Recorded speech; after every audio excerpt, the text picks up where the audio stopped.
Nkosi kakhulu Luphumlo and Zandile as well. Good morning to everybody. And yeah, it's a real pleasure, I guess, again, Fumanel Tuba to share some of my reflections. I mean, I think from the discussion that we had earlier, from Uzandile giving us a brief wrap up of the discussions as it's quite clear that I think you've covered some ground in terms of some of the things I want to talk about today.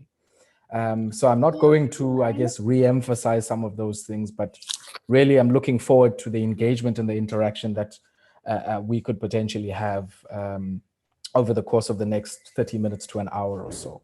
I think colleagues have already said, igama lami ngu-Ayabonga Cawe, ndikhulele kuKomani, and have been one of those people that Luphumlo decries, lamagoduka, who leave their homes and go and work in many of the cities that we have across the length and breadth of our country. And a big part of that, as you'll see in the next few slides, is really an outcome of the history that we come from. So let me get into it and maybe just briefly share my screen, if that will be possible.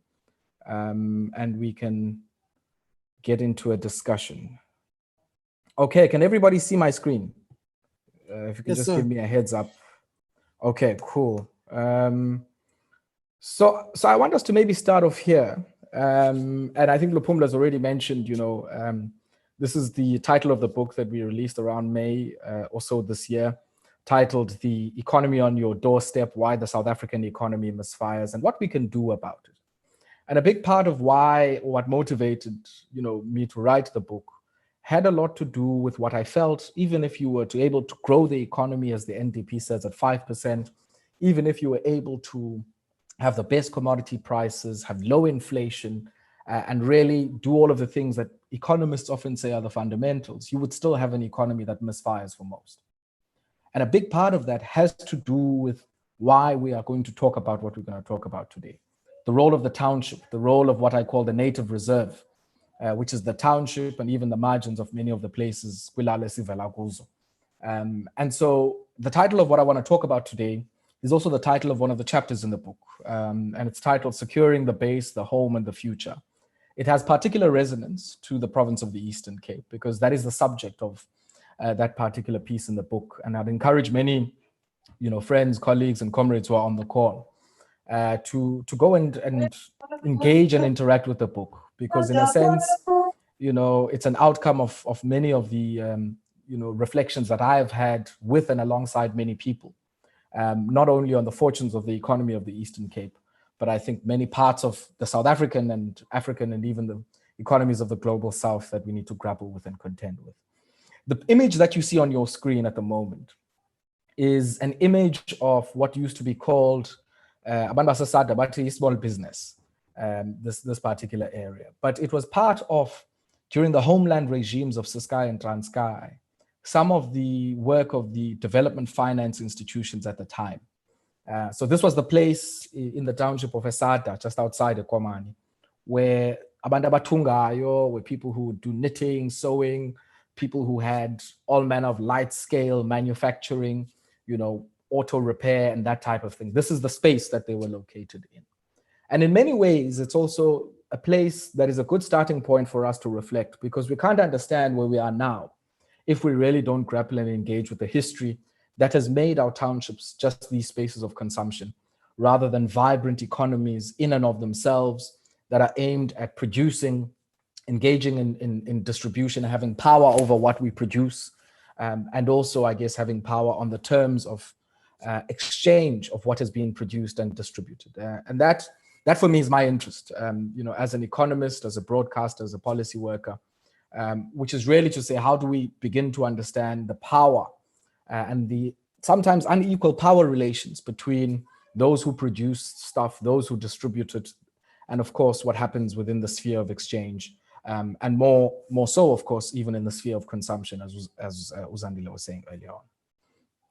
So in the book, I start off, with the economy on my doorstep, about the places that I know, where I grew up, Ekwamani. And I start off with the history of, the Glen Grey Act and the role of Cecil John Rhodes, who at the time, was a politician in the Cape House of Parliament, who in 1894 really, said something that might not have been seen as spectacular then, but effectively has framed the lives of many people for more than 100 years, especially in the province of the Eastern Cape. And his view at that time was that every Black person is not going to have 3 acres and a cow, 4 morgen. Now, 4 morgen is, certain acreage. It's a unit of measurement. And a commonage right. Now, commonage right in Dao, where you're able to now go and get your cows to go and graze, and it's a commonly shared area. And he suggests that it'll have to be brought to 90% of all Africans, that we're going to have to live our lives in daily labor, in physical work, in manual labor. And this must be brought home sooner to us than is possible. And that he would do away with locations on private farms because we want to know where the natives are. We want to have surveillance over them. And in many ways, the later design of our townships as a space is driven by this political and policy notion of how do you surveil, how do you keep track, how do you monitor where the natives and the Africans are. And so my book starts there. It starts with, in 1985, the shooting of a woman through her hip, through the window, at a time of a state of emergency, and at the time of the Komani massacre, where in 1985, from August right up to November, and even beyond that, the community had made an explicit decision that they were not going to buy from white-owned businesses in town. They were not going to buy from specific businesses that weren't supporting their own struggles and their own aspiration for humanity and their birthright. And in a sense, that had a devastating impact on the local economy, so much so that even before 1990 and the unbanning of the organizations, you had in places like Queenstown, in places like Port Alfred, in places like Gqeberha, and in many other places, what were called transitional local councils. You had an entire collapse of the apartheid local authorities framework, and you had this negotiated form of authorities that was governing and deciding what must be spent where, what must go where, as a result of this type of political pressure. And I start there because in many ways, you can't understand the economy without understanding history, without understanding politics. I also speak about this notion of the cheap labor basis of the economy. Luphumlo had said yesterday that a big part of what we need to undo in our townships is stop to think about townships as a space for consumption, dormitory style, places where people go to wake up and to go and sleep at the end of the day, and not necessarily live out their economic lives in those spaces. And a big part of that, or something that is, I guess, moves in parallel with that, is the cheap labor basis of the South African economy. There's this theory in economics called the reservation wage, and the idea behind it is that you can bring wages to as low as possible for any worker if you are able to starve them of the alternatives to wage employment. And that is the experience of African people in South Africa, which is, the dispossession of land, dispossession of livestock, dispossession of the economic means to sustain and reproduce ourselves has meant that we were so desperate to go to the plow. And there are many factors that contribute to this. The one, of course, the cattle killing movement of the 19th century, the nearly 100 years of war in this part of the world, in the Eastern Cape, against the British. All of those things, seen as a sum, contribute to the desperation and the lack of non-wage alternatives to livelihood, to survive for African people. That has made this economy and really created its cheap labor basis. And I argue that if you don't undo that, if you don't deal with the question, for instance, be it the land question or even the asset deficits in many of the African communities and the crisis of social reproduction, so the crisis of raising one generation to the next, because we know we live in multi-generational homes. If you don't deal with that, then there's no scope for you to deal and grow this economy on any inclusive basis. And of course, the other element, aside from just Cecil John Rhodes and what he said there, was the wide raft of apartheid laws and the role of spatial injustice in creating in our townships constraints to industrialization and entrepreneurship. And notwithstanding that, people were still able to be engaged in enterprise. And we see many examples of this, through from the likes of, the Maponyas, but even closer to home, somebody who received an order as part of the presidential orders a few days ago, Mamulora Mpashwa, out in Mthatha, where the interface between industry and, of course, the political currents and the moves of the time is something that we can't necessarily disentangle. So a big part of what I want to talk about today is about people in their own spaces as economic actors, their struggles, how they engage with their buying and their labor power, and of course the hopes that they have for themselves, for their children, for their grandchildren, and how those play a very important role in moving history forward, but also in allowing us to think a bit differently and to ensure that this economy, which has the highest inequality in the world, the highest levels of unemployment, does not continue to misfire in ways that snuff out life for many people in what I call the native reserve, on the margins of our cities, and even in many of the rural villages, in what were called the former homelands in South Africa. Now, a starting point, certainly in my analysis, is to say, what is it at a household level that we're spending on? And I think it becomes very clear from that graph there, which comes from the Living Conditions Survey of 2015. I think there's a new one coming out soon, but I can assure you that one would not find fundamental differences. You might even see some significant reversals if the comparison is made between household expenditure by expenditure type, and you compare the Eastern Cape to other parts of South Africa. It becomes quite clear that households in the province of the Eastern Cape spend more on food, spend more on transport, and spend more on education as a proportion of their income as opposed to other parts of South Africa. And this shouldn't be a surprise to us, right? It shouldn't really be surprising in the context where, for instance, the act of ukuhaika, to go and hitchhike, is a very Eastern Cape phenomenon. You go to other provinces, you don't see it in as pronounced a fashion as you would see in the province of the Eastern Cape, even over very long and vast distances. And that speaks volumes about how costly the act of commuting, how costly the act of just keeping yourself fed, how costly the act of reproducing generations and generations through the educational process or pedagogic processes is in the province of the Eastern Cape, and in relation, of course, to many other parts of our country. And that's a good starting point, because entrepreneurs have to respond to what households are spending on. Unless you're making a product where no one is going to buy it, or it is not going to have a big chunk of the share of pocket of households across the distribution. As an entrepreneur, you create something for a need, you respond to a particular need. And so food, clothing and footwear, transport and education in the main are those key areas of spending where disproportionate to, I guess, the national spend, households in the Eastern Cape are spending a lot more on. And if we think about, just the food, and we take a deep dive just on the question of food, there's something very interesting for me, which I think has to be part of any dream or aspiration for the province of the Eastern Cape, which is, how do you get production that is at scale? How do you get production that is tradable so that you can export? How do you get production so that you get not only your foreign exchange, but you're also able to access new markets? Because a market of 50-something odd million people, in the bigger scheme of things, yes, it might seem like a lot, but isn't a lot. And one of the areas where, in the book, I argue that we leave a lot of value on the table in Boma Koloni is around dairy production as a subset of agro-processing. We have a big citrus industry in the Eastern Cape, and we also happen to have a very big dairy industry. Now, if you look at the first table there on the top right-hand corner, it shows the percentage of distribution of milk production by province.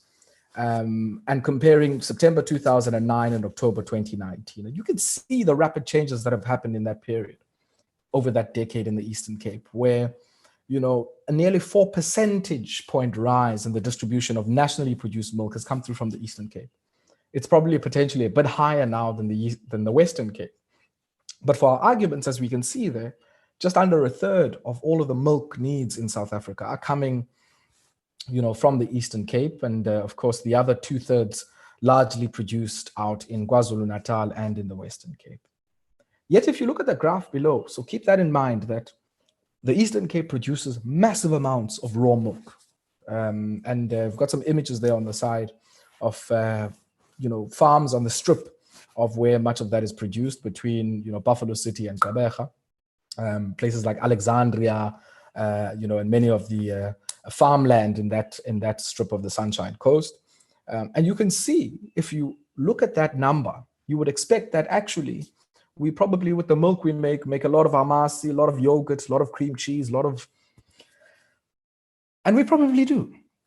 And in some cases, you can see in the production profile of many of the players, Woodlands Dairy, Kucha Dairy, Sundale, Crickley Dairy, many of the big players in the dairy value chain nationally are located in the Eastern Cape. But how much of this actually gets to export markets outside of South Africa? And the big export markets for milk and dairy products are in the SADC region. So Mozambique, Namibia, and Botswana are the key markets where a lot of our export of milk and dairy products, anything from amasi right through to powdered milk, and even the powdered stuff that goes into protein shakes and all manner of other things. But it becomes very apparently clear in this graph at the bottom that Gauteng, which only produces 2% raw milk, is the largest exporter of milk products. The Eastern Cape is marginal.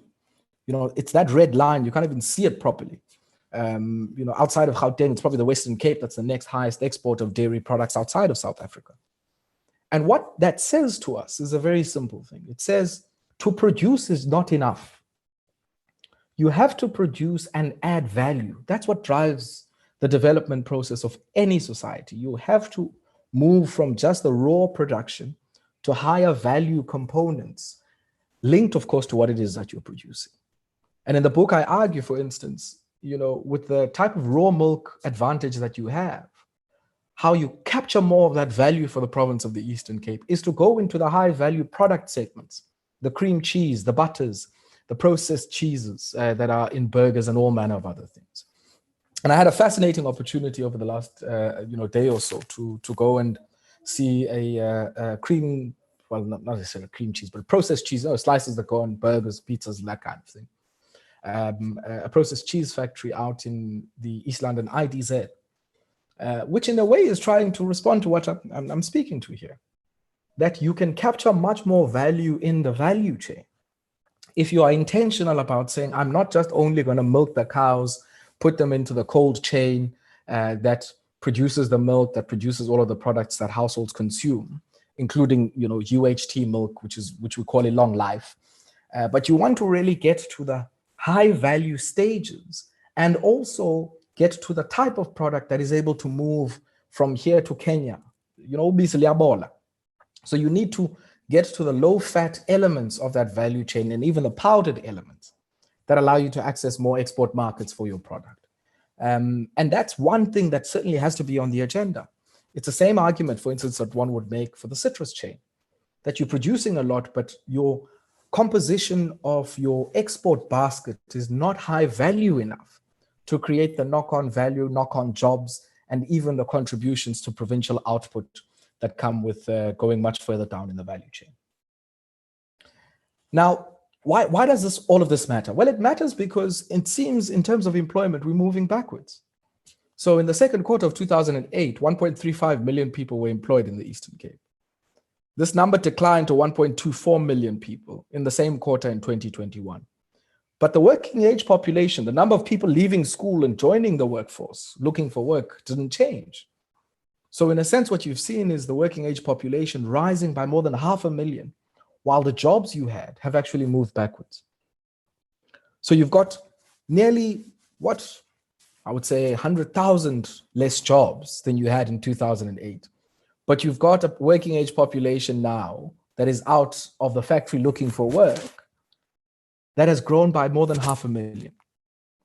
And in a sense, our province is a story of contrast. So that you've got that factory there at the top of Valiweyo, out in Sada. It used to be a textile factory, closed. And yet you've also got a vibrant factory here at the East London Industrial Development Zone. And there's this picture of contrasts, of massive rises in value addition and productivity alongside deepening inactivity, deepening mass underemployment of our best resources. At the peak of people's lives, people are outside of any economic activity.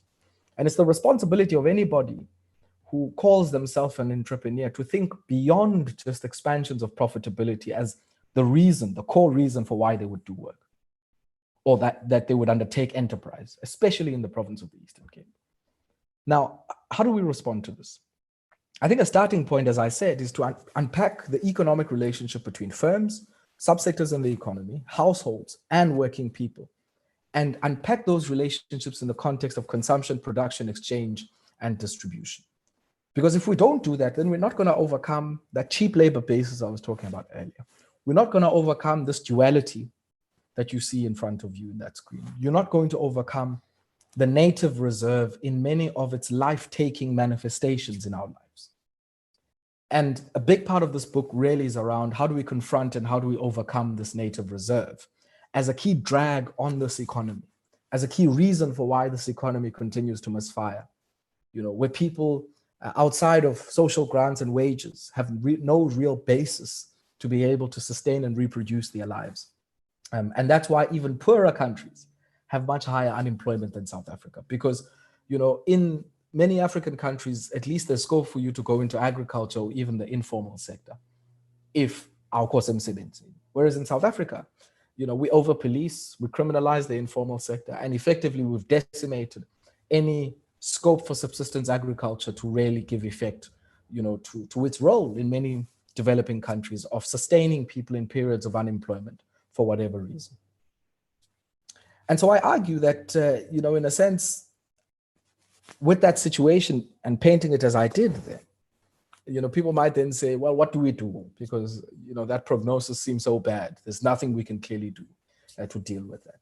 And I think there's three things that we might want to think about before we get into, you know, what you can do as entrepreneurs, because the task of an entrepreneur is to not only produce a product, your task is to also agitate for an environment that is enabling of your enterprise. Because if you don't do that, you could produce the best product, but if there's no road to get that product to the market, we are fana nomdongena product. And a starting point is to first think, how do we enable consumption in a context of deepening unemployment, as you saw in that number? And the starting point is that, you know, the Eastern Cape receives 15.6% of all social grants paid in South Africa. 2.83 million social grants are injected into the province of the Eastern Cape every month. That's just over 2 billion rand every single month that comes into the provincial economy via grants alone. And you must ask yourself, where's this money spent? This money is largely constituted of the child support grant and the old age grant. 1.94 million people receive the child support grant, and just over 500,000 senior citizens receive the old age grant. Now, this shows the household profile that you have in the Eastern Cape. Very old people, very young children with a hollowed out working age population. All of the people, and many of those who do remain have no basis of economic participation. Now, the starting point has to think about this 2 billion every month, which is 24 billion over a 12-month period. Where is that money spent? And does that spending match up to what is being produced in the province? And in many instances, it isn't. If you think about the Insukuze Pay in many of the places we come from, there is a one-way trip for that money from the post office in the Khola corner to go to a mass retailer that has a long value chain, massive distribution centers that receive product and produce from everywhere in the country, dispatch it to all over the place. But there's no basis, if I'm sitting in Molteno, to have even a portion of that social grant being spent on something that might have been produced in Molteno.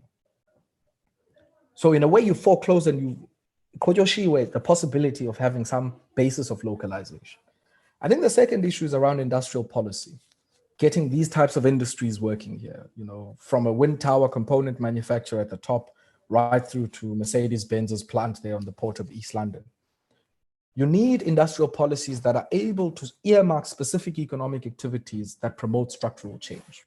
Now, what is structural change? Structural change is the ability to move, as I said earlier, from one low productivity, low wage activity in the primary sector, in agriculture and mining, for instance, and transition to higher value activities that are linked to that.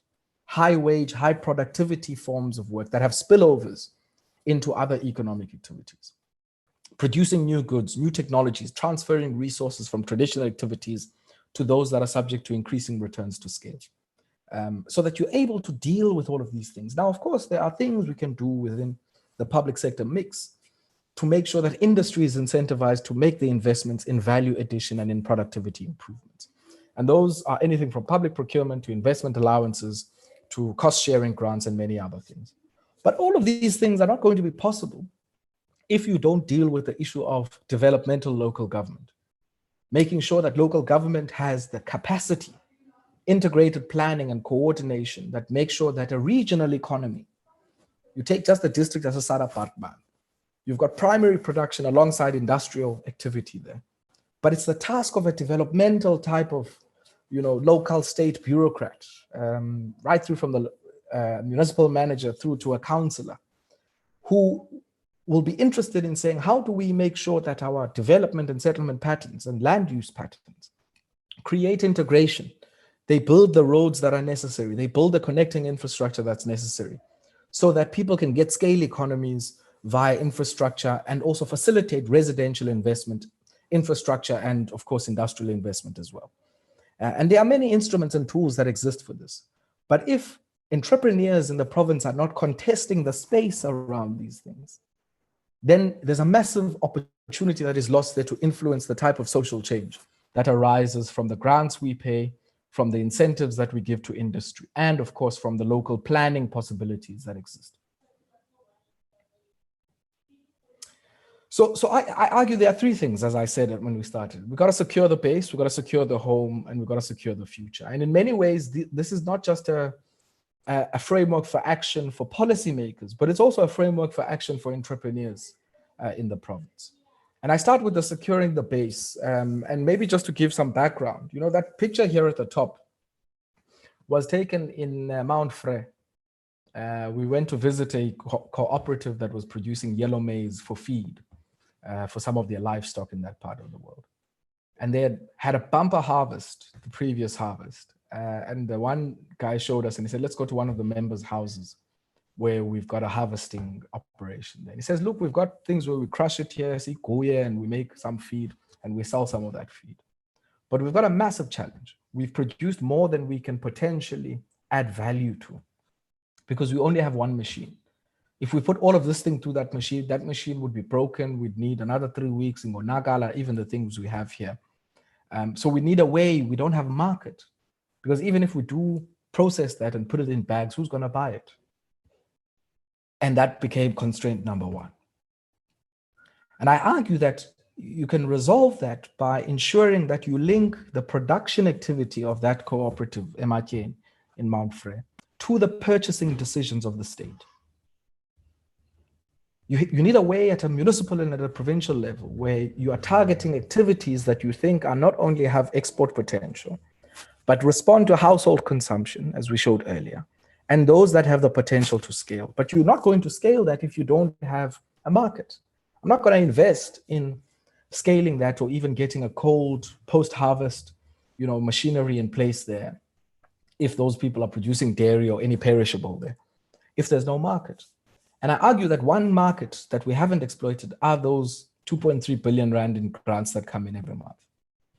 And I argue that you start with those social grants. You create a state and community-owned, aggregator at a local level. And that aggregator doesn't have to be a massive machinery. I mean, we mess up, you think of the post office. There's so much real estate space at a post office, but we really don't use it. And we really haven't grappled with social change in a very meaningful way. But what these aggregators do is that you link them to SASSA pay points. And you introduce a voucher, and the voucher is a simple thing. It's a proportion of the monthly grant you would get. So if grant yomdana is, 8 something, a portion of that, it might be 150 rand, is a cashless voucher. And that voucher you can only go and buy from the aggregator, because the aggregator then takes all the production that comes from everybody, anything from paraffin to day-old chicks, through to grains, through to amanapkeni, all of those things. You would then buy from that aggregator, who would sell that to the government at a margin plus cost. What does that do? That creates a market of first and last resort for a producer. It assures me before I plant the seed in the ground that ukhona umuntu ozayithenga le nto ndiyithengisayo. What it also does for a learning and developmental government is that you're able to then track consumption trends of this very critical constituency of social grant recipients and be able to plan your local production capacity for this cashless voucher system in accordance to what it is that people are buying. So if people are using these vouchers to buy grains and feed for their chickens, but are not necessarily buying paraffin or even a napkin, you are then able to signal to the marketplace that actually I need more grains, but when I'm doing napkin, well, I'm going to demand a lot less from you. And that then sends a signal to producers in that area who might not have the scale or even the price leadership or price advantage of the likes of the ShopRites and many of the other players, or Box and others, who are the ones who get massive share of the pocket of spend that comes from many of our social grants. And I think this is the idea, that you can create a mechanism, you can experiment, because for Pete's sake, I mean, if you're spending 2 billion a month and you're not willing to experiment about channeling that in line with your own objectives of creating food self-sufficiency and production at a household level, then you're missing a major opportunity. The other element, of course, relates to what many of you would have seen. You go to many of our villages now, there is a migrant-owned hardware facility in every of those villages. There are people who are building Tuscan-style homes, Laurie Baker type, major homes in many of the places where they live. And this is a process of social change. People buy renovate, buy kabanye, and it continues to stimulate a building material supply industry in the province. Anywhere from timber right through to the many structures that are needed, in the steel sector. And you begin to see this really unfolding in a way that in some cases doesn't really recognize that how do we capture much of the value that is associated with this? This consumer shift away from traditional mud and rondavel structures, what is called the non-European 51-6 structures, which is what you see in that image there, what we call often the four-roomed house, right? To now modern Tuscan structures that suggest that there's this particular social change that could benefit from this. And I argue that if you had a rapid program to localize the materials that are used in many of these rebuilds and incentivize and say, look, you need to be sourcing your supplies within a 200-kilometer radius, be it your timber, be it potentially your steel needs, and even any other artisanal bricks, energy-saving innovations. And then what you do upstream is you take your Timbaza, you take your Sata, you take your Esbele, all of those old, unused factories there. And you say, produce bricks, produce timber elements, produce cement. We have many quarries in our province. Produce fabricated steel products that can be used not just in people's renovations, but even in public employment programs and build programs. Backlog eradication for ukwakhiwa toilets as Lali. The access roads initiative that is being pursued in many of our villages. Those are the opportunities that exist, and they go beyond just the thinking of saying, let me wait for the tender to arrive. It's a recognition that there are many markets for the same product.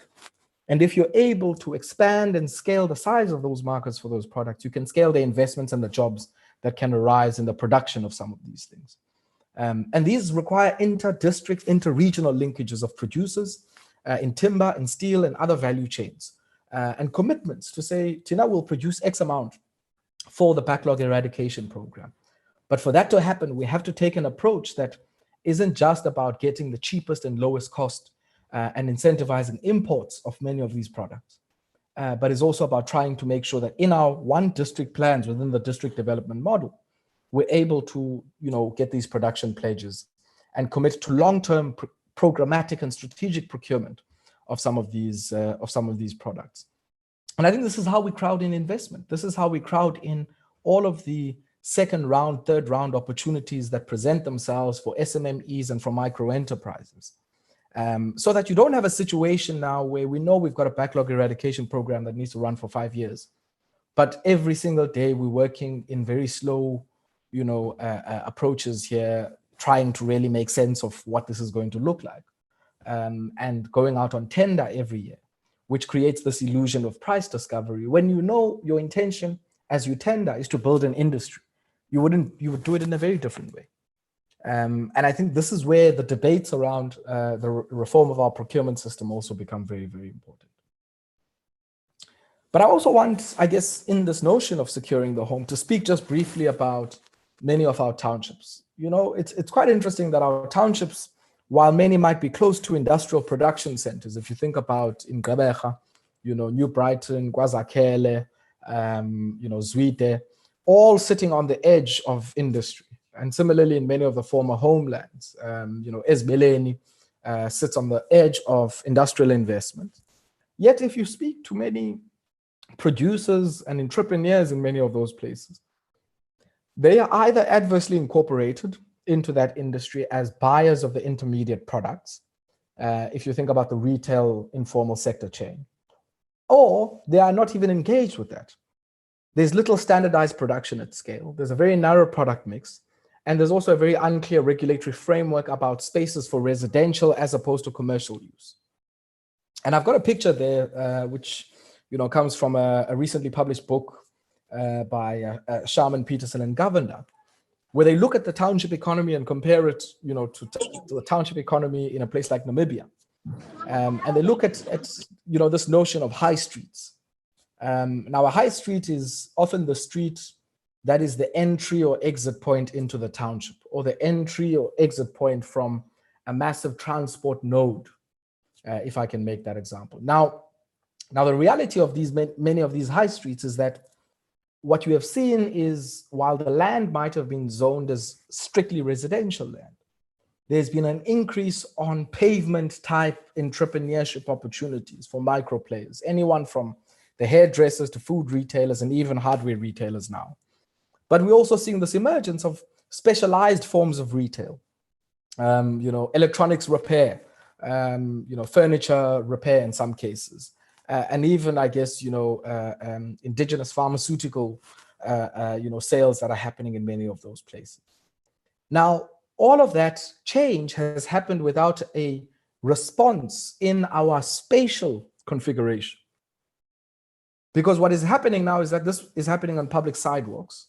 This is where the pedestrian flow is. So that's why people are drawn to that business. You know, you want to make any money in any township, go to where people are always in transit, in the transit node. And that's where you will see anyone from umuntu othengisa amagwinya to umuntu owenza inwele right through to somebody olungisa imoto. If you are close to the transit nodes, to the taxi ranks, you are very close to where the economic opportunity is happening. But the problem is that the roads are narrow. Amabhulu never thought that we would ever have imoto esizawuhamba ngazo kwezi ndawo. And so the road reserve is very narrow. There are very hard curbs that reinforce this residential emphasis and that really obviate against mixed use of many of our settlements. And so you have this situation where, unlike in many African countries, many South African township high streets are operating on a narrow time frame. We're busy very early in the morning and we're busy in the afternoons, and we pack up shop and akwenzeka into ebusuku. While in some cases where there has been a mixed use, as you know, the authors see in a place like Namibia and in many other parts of our continent, you're able to make investments in public goods in that area that can be used as much by lama mothengisa amagwinya ekuseni nangokuhlwa, as much as it can be used by somebody who might have a leisure type activity in the evening, might be a lounge, bar, tavern, or anything of that kind. Because you need to be able to congregate and densify those high streets and create hubs in those spaces, or else what ends up happening is the township malls and the large, you know, finance, property, and retail capital ends up creating new high streets that empty out the traditional economic nodes of the townships and effectively close out micro entrepreneurs and other SMMEs. And so at a policy level, there's scope for us to really think a bit more about how do we amplify and maximize the use of space in many of these high streets as a basis to modernize what micro entrepreneurs are producing, and, as Luphumlo said earlier on, facilitate their integration into formal sector value chains outside of just retail, because that's the one consumption focused thing. But how do you create a basis where a cut, trim, and make people, so CMTs, sorry, in the textile sector. Ababan batunga, on social media, tungisan. Now, what would happen if you're able to congregate in many of the high streets? Much of the producers that produce textiles that are used for imicimbi and all of that type of thing, and do so in a way that standardizes their offering, their operating hours, and everything else, in a space that is in a high street that is accessible, and that, of course, allows them to make subsequent investments in their operations. And not only have this thing where people are scattered and just working from their homes without any basis of expanding their operations, the orders they can take on, and by extension, the type of jobs that they can create. And I think that, in a way, is something that even the mainstream formal sector value chains in the textile sector would be interested in. Because Ofoshini Group don't have access, and all of that type of thing, to that share of the pocket of the consumer.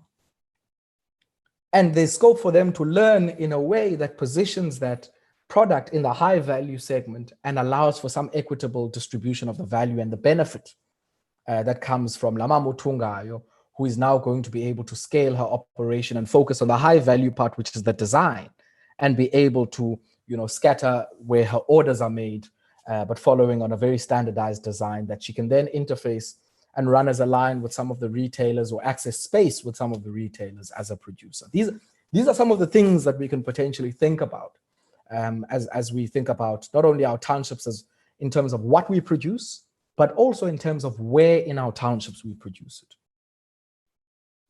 And then I think the last comment I want to make is there's potential for us to really think as entrepreneurs about what are the future sectors that we might want to operate in. And I add an image there from a wind farm out in Wesley in Tlambe. And I argue that in the Eastern Cape, you've got a massive opportunity to transfer capabilities that might have been developed in the automotive sector into advanced manufacturing, repair, and maintenance linked to the massive investments in the wind energy sector in the province. There's also scope as we try and clean our energy mix to think about the integrated national electrification program in the context of upgrade of our informal settlements. When COVID started, there was a debate around upgrading the informal settlement of Duncan Village in East London. And a big part of that was around how do you make sure that you connect infrastructure, you service the places, but you also create roadways, you create an entire land market in that space. And a big part of that has to be around how we think of the electrification of those informal settlements as an opportunity to diversify who benefits from renewable energy. Viable, small-scale biogas type of innovations, community-relevant generation opportunities, battery storage, microgrid management, distribution at a local level, that breaks this utility-type thinking that we might have on the provision of energy to the household. The informal settlements upgrade program is a massive program. I mean, it's set to spend around 9 billion per annum from the next 3 or 4 years or so. How do entrepreneurs create innovations that respond to that ngoku before you even get to the opportunities that might be happening down the line? I think similarly, there's a massive opportunity, and we do some work in this space in the Krisani area and soon in the Sarapartman district as well, around investments in telecommunications infrastructure to expand and make sure that Akuko ward in the province of the Eastern Cape that doesn't have a free access point to internet, so that people don't have to see cost and having wages and income as a barrier in a province that is wrought with unemployment. And yet people still have to be paying, a certain proportion of the food poverty line in order just to be able to connect with some of their loved ones. And then I think the last one is that there's massive, advantage that the province has, not just for innovation, for entrepreneurs, but also for some of the potential business chains that might emerge. The fact that you've got 4 tertiary institutions in one province, I mean, you don't take that for granted. Not even much richer provinces have that.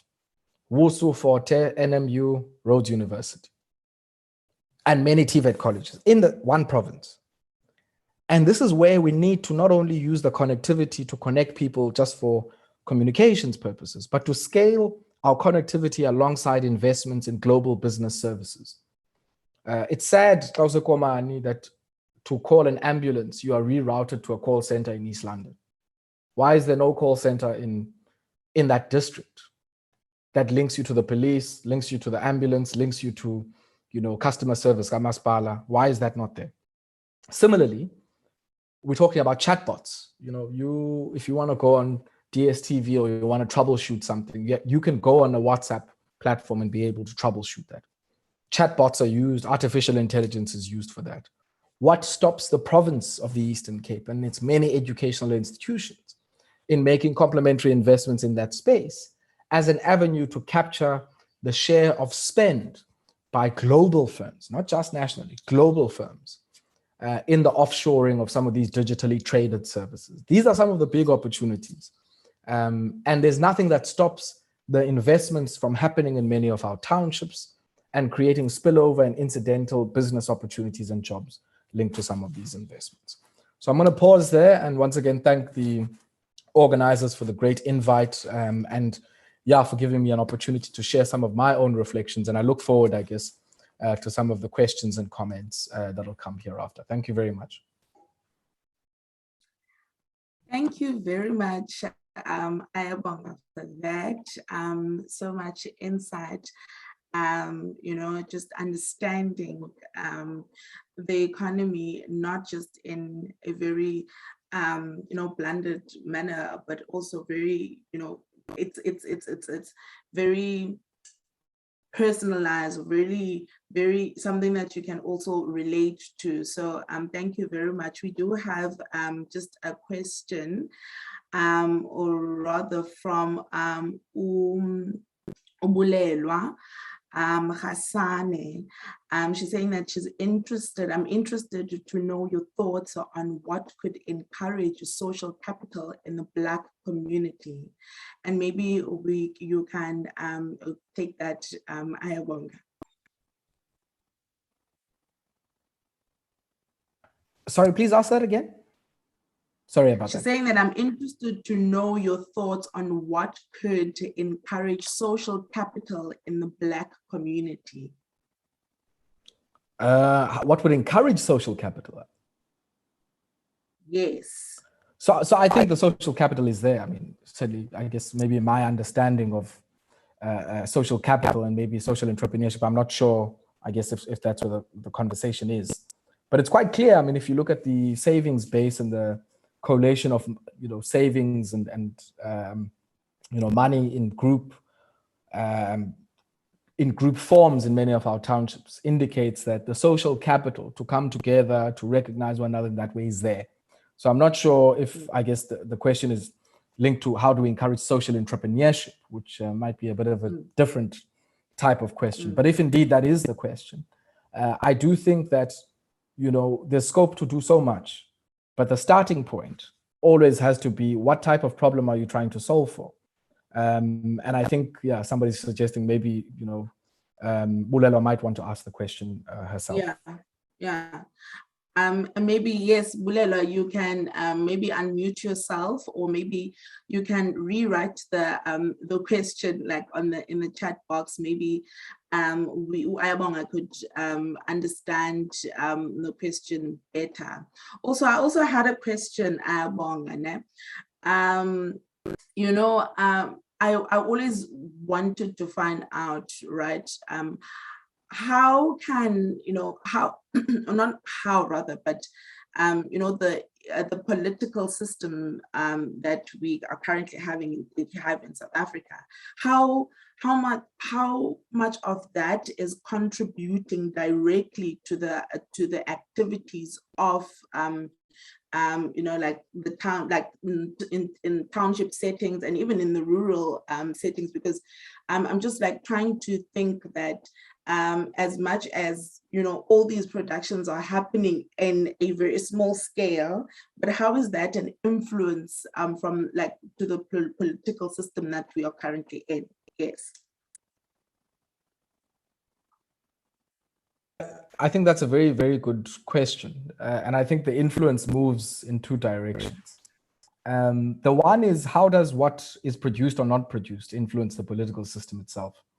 And I always, think about this in the context of the political violence we see, especially if there's going to be an election year, ward councillors or anything of that kind. And the reason why abantu bethu are willing to kill one another for izikhundla, ward councillor, PR councillor, or whatever, is because of the absence of meaningful alternatives to a livelihood outside of ipolitiki. In many of our places, I mean, if you're going to find a Cala, the economy is urhulumente, be it via grants or via employment. There is no big employer there aside from government. Now, the contest then about izikhundla in government are a life or death matter there. So the fact that we are not producing things in the places we come from has a massive implication on the type of, fatalism that is in the political context.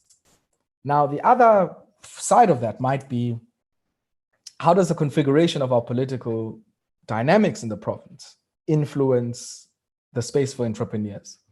Now, this is a township youth entrepreneurship space, but, if we applied it maybe to Lalin, there's a big question mark. If you wanted to start a factory in Lalin, who would you go to ask for the land from? It might be unclear whether you ask the traditional authorities or you go to Uceba in the local ward sense, and you might even be sent from pillar to post. So there's also this sense, when I speak about developmental local government, of urhulumente ozawukwazi usondela ebantwini and be able to respond to what people need. But in many cases, it just seems there's this Chinese wall of sort of lack of common interest between entrepreneurs and what I guess those in political positions want. And yet, as I argue that the interface, some of the things that might create a market for the entrepreneurs here are an explicit act of governance, explicit act of policy. The fact that you paying 2 billion every month in grants into the province is an outcome of a political decision. And that political decision has implications for many entrepreneurs who are looking for a market. And currently, they're not accessing that market. I know very few, and maybe some entrepreneurs will tell me here, who are able to say, hey, I'm in market, ngaba mama BP. I don't know. I mean, you might be a cosmetics person. You might be a person producing agricultural products or even, in a service type business. I know very few people who will say, in market yam, I know month in, month out, ngaba mama BP. God Box and no Sparks can say that to you without batting an eyelid. Yes. And I'm saying that to Luphumlo is saying very few, if any of us target them. Yes, that's so true. Thank you very much for that. It gives truly a great perspective into this idea that I had of the influence of political systems. So Ubulelwa came back again. She said that I agree, it's there, but the question was around more keeping the circulation within the community. Oh, yeah. Okay. Now I get it. Well, for me, the securing the base and the home ideas are explicitly that. How do I make sure if the share of income that comes into an average household as Punzana is X amount, and I get just 10% of that locally as an entrepreneur? That's what we need to be talking about, because in a sense, for me, it's yes, the social grant spend, but it's also the spend when people are renovating their homes.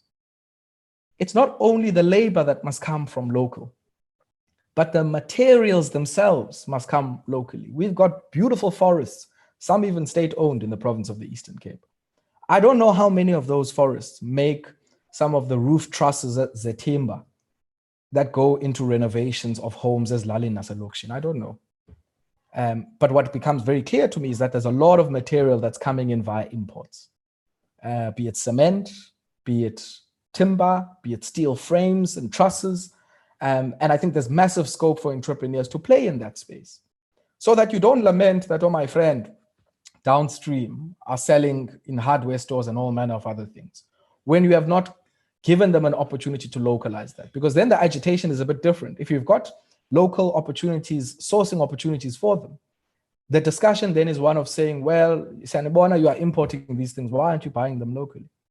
And as a customer, you are also then having a role there to say, I'm only going to buy from not just the SABS approved one, but I'm only going to buy from somebody who I know sources their stuff from, e-business, Kazandile, one business, Luphumlo. So, for us, I think it's about inserting and re-embedding ourselves as people who might have some power.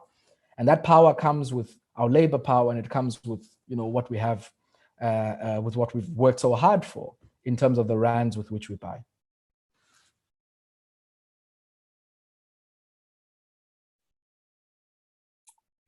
Oh, definitely, 100%. My mic was muted for a minute there. So we are giving away a couple of, books, Ayabonga's Economy at Your Doorstep. So I posed the question on the chat box, just, to stand a chance to win the Ayabonga's book. Maybe Ayabonga can also give a feedback at the same time of how people, because the question is how would the book would help you greater understand the kind of work or the kind of a product that you're trying to sell, that it will help knowing what is in the book, The Economy at Your Doorstep. Maybe it will give a greater perspective into how you can position yourself, and how can you greater understand how to maneuver your way into the market that you're trying to get into. So there is a comment from Usi Pelele Mzondi.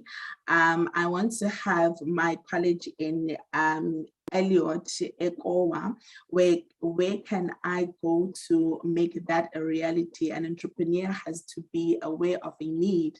I see there is a need to upskill and capacitate, particularly the youth. Ayabonga, don't you think that maybe a lack of information creates a lack of action to follow on to entrepreneurship and other movements that can create change? So maybe Ayabonga can, have a few, answer that question maybe. Yeah, look, I think information and exposure. You don't know what you don't know. So there's stuff that you don't know. So sitting here, I know I don't know much about nuclear physics, right? But I know according to nuclear physics, it exists. But then there are the unknown unknowns. And I think for me, that's where exposure becomes very, very important. And one way to overcome that is the ICT investments that I'm talking about. I think the days, in a sense, of physical bricks and mortar type colleges, one, is too costly to set up. Two, there's major things you're going to have to spend to get it accredited, to get all of those things. Whereas I do think there's scope for learning that happens in this kind of way. But all of this is reliant on the internet. Because if you want a physical thing, students that are going to be able to attend that college. But if you've got a college that you say, yes, it's based in Echo and we develop the content Echo, but somebody can also access it, or somebody clear can also access it, then there's something there potentially. But I do think that for me, this issue you're raising around lack of information is an outcome of the barriers to accessing information, barriers to accessing exposure, which in the 21st century happen to do with the digital divide, but also happen to do with the class, racial, and income divides that we continue to have in our society, which might mean that you can go through a 12-year educational experience, but still have a very different basis of exposure to a child who had gone through the same 12 years of education at Michael House or any other place where their social circle is probably much wider. So I do think that for me, this is intimately linked to this question of circulation in our own communities and keeping money within our own communities. Because at the end of the day, you're going to have to also find ways to inform the customer that we are producing this thing and this is how it's going to help you, which also is the same informational challenge that is fundamentally, I guess the same as the lack of information and education that you were talking about.